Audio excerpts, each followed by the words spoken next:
మేడారం భక్తులకు ప్రసాదంగా ఇప్ప పువ్వు లడ్డు 18న మేడారానికి సీఎం రాత్రి అక్కడే బస 19న తల్లుల దర్శనం మంత్రి సీతక్క మొక్కులు చెల్లించి జాతరను ప్రారంభించనున్న సీఎం రేవంత్ రెడ్డి రాజకీయాలకు అతీతంగా జాతరను సక్సెస్ చేద్దామంటూ మంత్రి పిలుపు ఆసియాలోని అతిపెద్ద గిరిజన జాతర అయిన మేడారం సమ్మక్క సారలమ్మ భక్తులు ఈసారి ప్రసాదం ఇప్ప పువ్వు లడ్డు బెల్లం లడ్డు ఇవ్వనున్నట్లు మంత్రి సీతక్క తెలిపారు ఔషధంగా ఉపయోగపడే ఇప్ప పువ్వును అమ్మవార్ల ప్రసాదంగా ఇవ్వనున్నట్లు వెల్లడించారు శుక్రవారం ములుగు జిల్లా తాడ్వాయి మండలం మేడారం హరిత హోటల్ ఆవరణలో మీడియా కోఆర్డినేషన్ మీటింగ్లో ఆమె మాట్లాడారు జాతర ప్రత్యేకంగా ఇప్ప పువ్వు ప్రసాదం అందించాలని గతంలోనే అనుకున్నామని ఈసారి అమలు చేస్తున్నామని మంత్రి తెలిపారు లడ్డు తయారీ ద్వారా మహిళా స్వయం సహాయక సంఘాల్లోనూ 500 మందికి ఉపాధి లభిస్తుందన్నారు ఇప్ప పువ్వు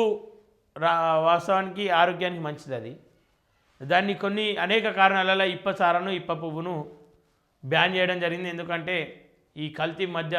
అమ్ముడు పోదు ఇప్ప పువ్వు కావచ్చు ఇప్ప సార ఇట్లాంటివి కొన్ని ప్రజలకు అందుబాటులో ఉంటే ప్రజలకు దొరికే విధంగా ఉంటే అది ఖచ్చితంగా ప్రభుత్వానికి లాభం చేకూర్చేటువంటి పని కాదు కాబట్టి కల్తీ కాదు కాబట్టి ఇప్ప సార తాగడం వల్ల అంటే అధిక మొత్తంలో కాదు లిమిట్లో తాగడం వల్ల ప్రజల ఆరోగ్యం కూడా బాగుంటుంది మందు తాగితే జనాలు తొందరగా చచ్చిపోతారు చదవాలన్న ఆలోచన మర్చిపోతారు పిల్లలు ప్రశ్నించాలన్న ఆలోచన మర్చిపోతారు ప్రజాస్వామ్యం బాగుపడుతుందని చెప్పేసి వాళ్ళు ఇప్ప సారాను బ్యాన్ చేసిరు మద్యం వల్ల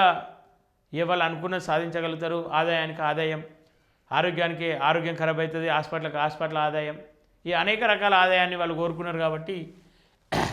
దాన్ని బ్యాన్ చేశారు ఇప్ప పువ్వు ఒక ఔషధంగా పనిచేస్తుంది దాన్ని కేవలం లడ్డులోనే ఇవ్వడాన్ని అందరం